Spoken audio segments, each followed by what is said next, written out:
Hey, what is up guys? Welcome back to the channel and welcome back to update 1.37 for Gran Turismo 7 and the final video of our car building grind week, whatever you want to call it. Now the main reason I've saved this one till last is just as soon as I saw the update arriving, I wanted to make sure this car does comply with the latest update, and well, it does.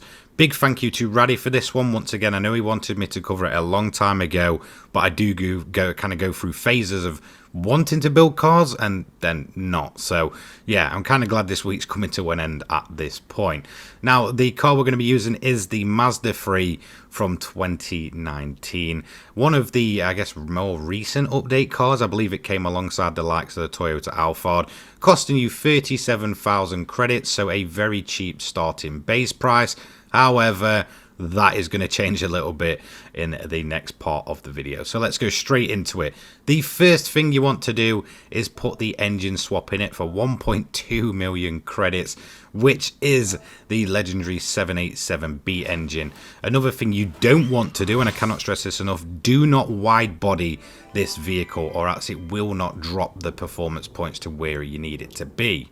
Now I'm just going to speed through this bit. This is the aero and wheels, so just find some wheels that you want to put on the car and then it's super simple from there.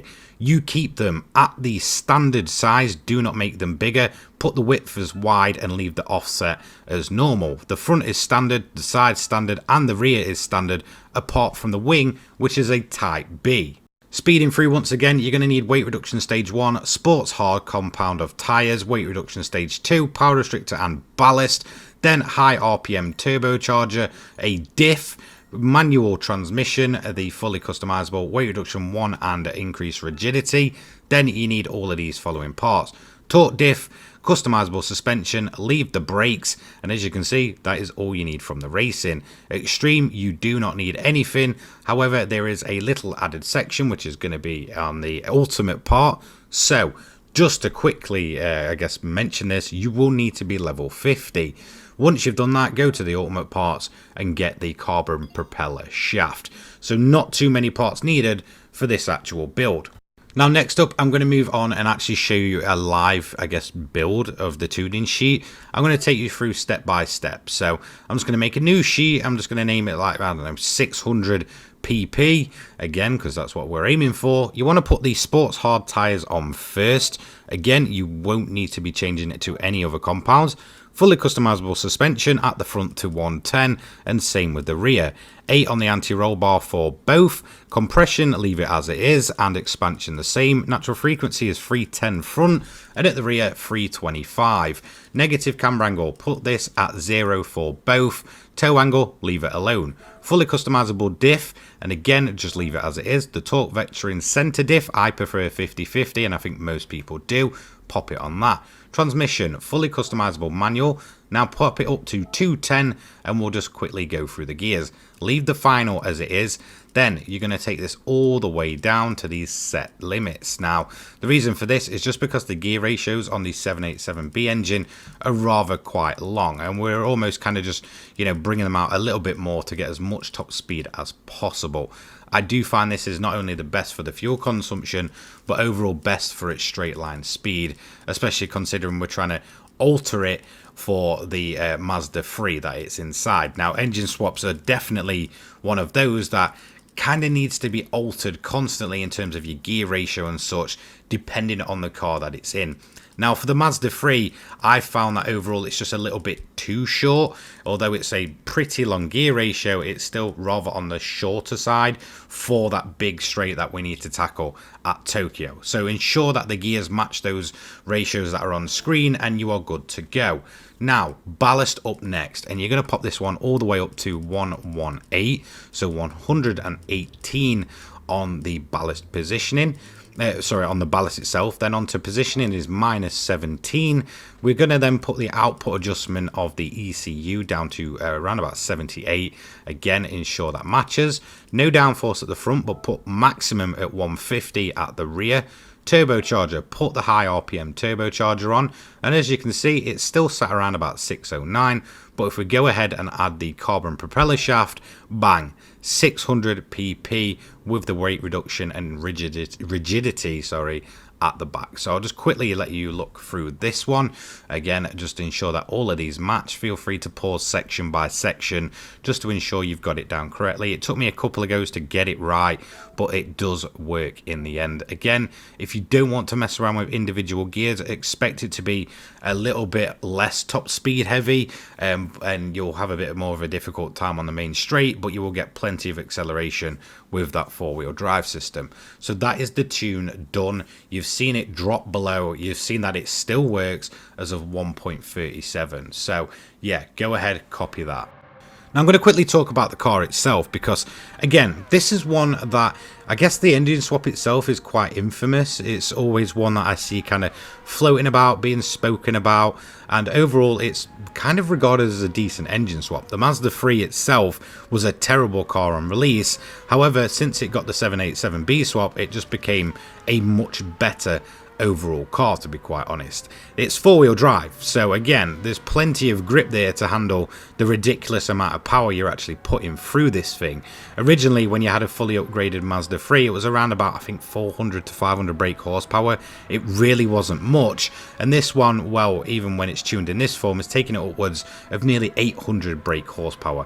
However, this car will handle it. It's very, very fuel efficient, as we all know, meaning that you don't have to pit stop, and the tyre life is rather quite decent, meaning that the four-wheel drive system is going to help you drive on completely dead tyres. Now, the great thing that I mentioned about the 787B engine is that the fuel economy is absolutely incredible. It's the same for the actual 787B. This engine is ridiculously good. In fact, most of the rotaries are this way, as long as you kind of get them tuned correctly. Now, you don't need to alter your output. The main thing you're going to do is just sprint ahead as fast as possible. And whilst the straight line speed isn't as something, you know, ridiculous as something like the Suzuki Escudo, it's still capable of over 200 to 210 miles per hour in a straight line. Now, I fully recommend just riding the wall at turn 1. The main reason for this is it just gets you in the lead, and you can then just crack on with the rest of the race. In terms of your difficulty, I fully recommend popping it on hard difficulty. The main reason is you will run into a reduced amount of traffic overall. If you've got it on easy, you'll expect to be lapping them anywhere from 2 to 3 times per all of the cars, and you don't want that. The main thing you want to do is put it on hard so that you don't really catch them as easy. Just trust me on that one. It will save you a ton of time and a ton of annoyances when you're kind of running into the back of the AI constantly. In terms of your clean race bonus, I think this one is mainly known by everyone, but at the Tokyo 600 event, you cannot hit the AI on the opening lap. If you do, just restart it. That's why I recommend just kind of riding the wall and staying out of their way. The only other way to lose your clean race bonus here is actually at the final hairpin. There's a set of cones at the back, and there is a line at the back. You cross that or hit the cones, and your clean race bonus is completely wiped out. So do not touch that line, do not touch the cones, and do not hit the AI on the opening lap, and you should be good to go. In terms of lapping them, you can make contact with them and still get the clean race bonus. Just be careful though, because I've heard other people saying that for them it's a kind of thing where if you do hit them, even when lapping them, you lose your clean race bonus. But for me, I've not really had that happen, so in all honesty, just err on the edge of, you know, caution. Just be very, very careful. Personally, if you have to ride the wall and get around them that way to keep your momentum going, just go ahead and do it. Now, we're going to head on to a little bit further into the race, mainly lap 4. Now, I think, again, this is common knowledge, really, for Tokyo if you've been around a while, but if not, on lap 4, the majority of the track is in dry conditions. You'll start out in inters conditions, but once you get to lap 4, you're essentially running in the dry, and you can expect your lap times to begin to plummet. Now, again, it's up to you how you want to run this car. You can wall ride it, which is overall quicker, or you can do it clean. It's completely up to you. Now, in terms of lapping the AI, like I did mention, just be careful with them. Try and predict what they do. I know it's kind of annoying trying to predict what they're going to do under blue flags, because the AI in Gran Turismo 7 are absolutely terrible, and most of the time seem to just drive into the side of you as you're trying to lap them. But again, just try and predict what they're going to do and what move they're going to make next, just because of that terrible AI programming that GT7 has. Now, as you can see, we're going to finish up this race here. We haven't had to pit and we haven't had to change our fuel mode. We've got plenty of fuel to take us to the end, and we've got plenty of tyre life. They will wear out at the end, by the way, just a quick note on that. So I do recommend, even if you're the cleanest racer ever, just war ride it at the end. It saves you doing an extra pit stop and adding more time on.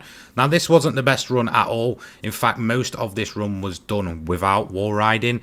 So this gave me a time of 24:21.750. However, if you war ride the entire time, expect to be in the 23 minutes, which is actually very quick for a car that originally I thought was just absolutely terrible. Fastest lap of a 157.764 on lap 11.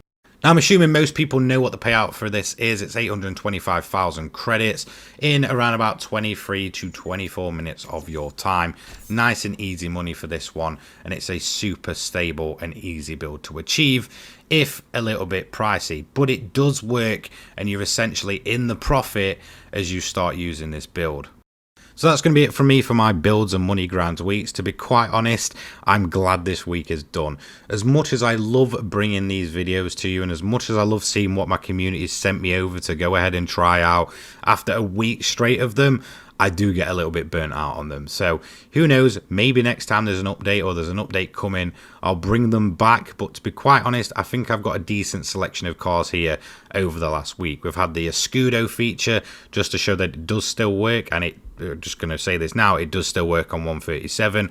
We've had Sardinia covered, Le Mans covered, and a bunch of new glitched builds. So there we go. I've done what I can, and I'm going to move on next to our Japan week, covering the best of Japanese motorsports and vehicles. And then after that, in around about 2 weeks time, maybe a little bit less, we'll go on to the most ridiculous vehicles in GT7. Take care, guys. Peace.